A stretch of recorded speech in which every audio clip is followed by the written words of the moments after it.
So that story about Yellow Slate is really important because what they've done fundamentally with investment in software, they've still got a significant technology and print department at Yellow Slate, which they do 24-hour turnarounds on everything else. But what they've done fundamentally is realized that their product isn't ink on paper. They're not selling print. That's not what the product they're creating is.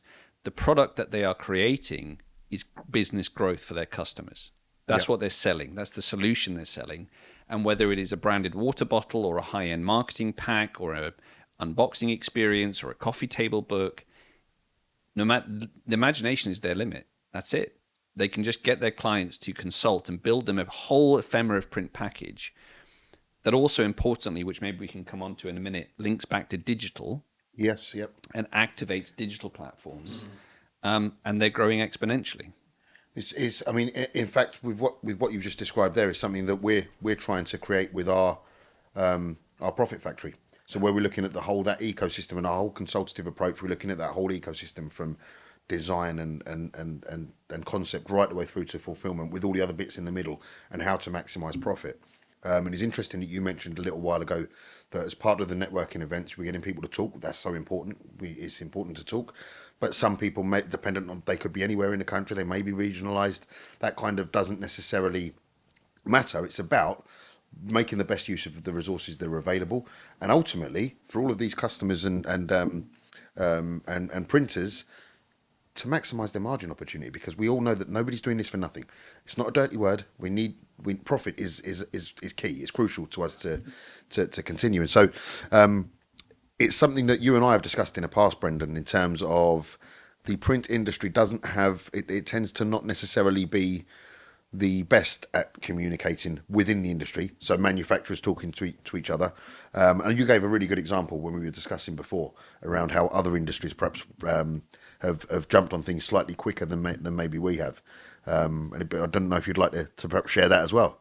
Yeah, so I think that where we come from, if I can kind of encapsulate this quickly, is that print was so dominant. We were the dominant marketing channel, communications channel for the majority of human history in terms, from the Enlightenment onwards, right? So as part of our DNA, we never had to think about marketing ourselves as an industry, okay? We were so dominant and so strong.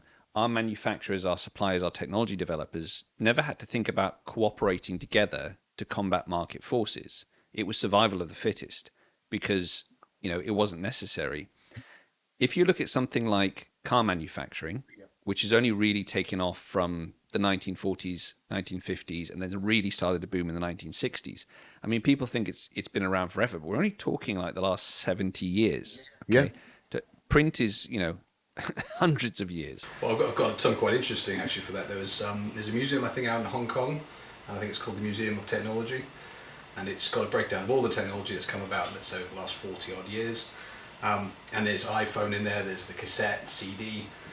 One of the mediums that isn't in there yet is still paper, because paper, as long as it's been around, is still necessary, still required.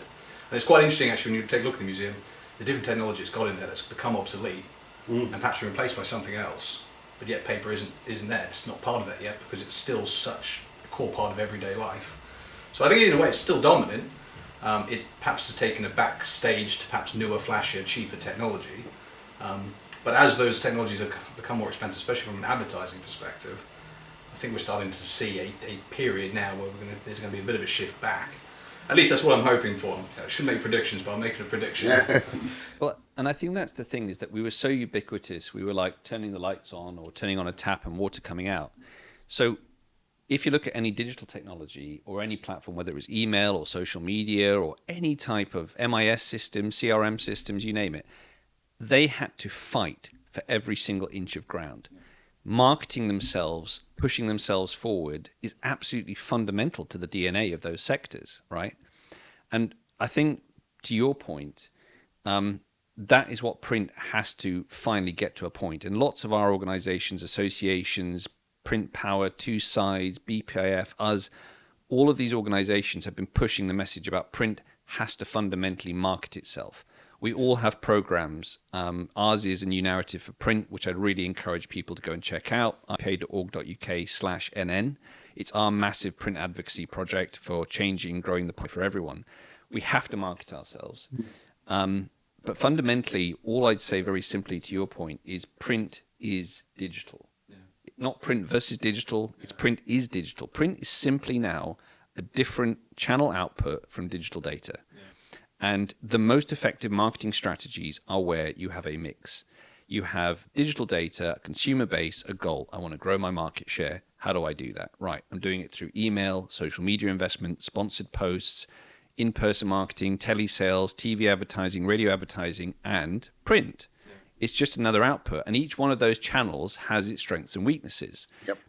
Email marketing, very cheap, horrendously useless at getting a response now. We're talking 0.2% on your average e-shot now, okay? Very, very low quality rate on retention. If we now then fast forward over to something like direct mail, okay, 99% open rate. 99%. That's just a fact. You get something through the letterbox and it's nice presented, it's got your name on it, you have to open it. It's just destroyed any other type of marketing possible. You then open that, it's then got, out of the box, it's then got a 90% engagement rate. Because yes, some people, as soon as they open the envelope, go, oh, it's not relevant, or it's not been done well enough, goes in the bin. But 90% of people, and this is all out of JIC mail data and market reach, are then reading the thing that's come out of the mail piece. Now, the clever thing here is, and the massive trend that we were discussing earlier, is that whereas before that was static, and the printed mail piece that came through in this example just gave you information and tried to sell a product or service, today, the way that it's moved on is that mail piece is a trigger back to digital. Yep. So digital data, personalization is generating mail as part of a multi-channel marketing mix. It's going out, consumer opens it, it's then incentivizing them to go back to a digital platform, whether that's money off vouchers for a left basket you never bought or telling them about some incentive, but it always then needs to push back to digital to capture that content back again. And it's a fantastic trigger. It is the best trigger, physical direct mail back to digital platforms. So yeah, I really like how you framed that. I agree. I think the time is gone where you see a separation between traditional print media and digital media. Essentially now they're essentially the same thing, and we do the same thing. And for almost all of the events that we hold, not that we do a huge amount, but the ones that we do, we use a multi-channel approach. And from email marketing to raise awareness about the event, to direct mail pieces, through to social media campaigns, direct social campaigns. So yeah, it's. I think you're right in that it's the print side of things slots in perfectly because it's a way to increase that open rate. You can use the email to kind of try and raise awareness as much as possible. Then the direct mail piece or the print piece to really target those accounts that are perhaps you're hyper focusing on. And then obviously to bring them back to a digital platform, ultimately to create an experience that is a multi-channel approach. And I think that is where I think the industry is going. Yeah, I mean, I always use this metaphor, but you drink water out of a glass, right? We've been drinking a water out of a glass for thousands of years. Okay, that technology hasn't changed. Why? Over all those years, it's because it's the best tool for the job. Okay. Ceramics, all sorts of things that we use in our everyday life literally haven't changed. Chairs, Now, if I fast forward to print has certain properties and ways it interacts with human beings, their emotions, their cultural programming that makes it the most effective form of marketing and communication for that application. If you go, let's use an example. If you just buy a brand new high-end sports car and you open the glove box and there is not a very beautiful owner's manual in there that is normally encased in some form of leather bound or whatever it is, if that isn't in the car, you're going to feel cheated. Petrol heads, car enthusiasts want the experience of having a printed book. Yeah. And the car manufacturing industry spent about 5 or 6 years trying to give people CDs, if you remember that time, or we'll email you a PDF of your owner's manual. And it was like, no. The owner's manual is part of the experience of owning an expensive car. That's right. So there are certain applications where print is just so fundamental to the experience that it performs best. Now, how you tailor that experience, how you develop print, how you make it more effective at doing that job is where we need to focus on. And it's where our most successful members who are growing year on year are focusing on and leveraging. Yeah, and I think it's a shift away from perhaps the perspective of it being mass marketing, where you're going to do thousands, hundreds of thousands. It may be that actually the approach is more targeted. And I think one of the things that, at least from a marketing perspective, that's overlooked is, it's very easy, I think, to look at print and go, oh, it's quite a bit more expensive per unit than it would be to do an email campaign, per email sent. But as you just point out, the open rate, the engagement rate, far, far greater than what a lot of digital platforms are becoming. The attention, especially if you look at social media, that's declining. In terms of the click rate, you look at the eyeballs on posts, the organic visibility. I think there was this boom, especially around digital, and I think there's going to be a bit of a shift back towards print. But I think it's reassessing how print fits into that, how these two elements work in hybrid with each other to deliver the result. And I think you made a good point earlier that fundamentally it's about the result you deliver over above everything else. And the cost itself is then in association with that. I think there is always a drive with every commercial printer to try and bring your costs down as much as possible. I think rather than re-evaluating and understanding where that print media fits into a customer experience when you're running a marketing campaign. And then therefore, I guess, figuring out how your business model might adapt around it. Yeah, and listen, there's absolutely nothing wrong with being a print factory.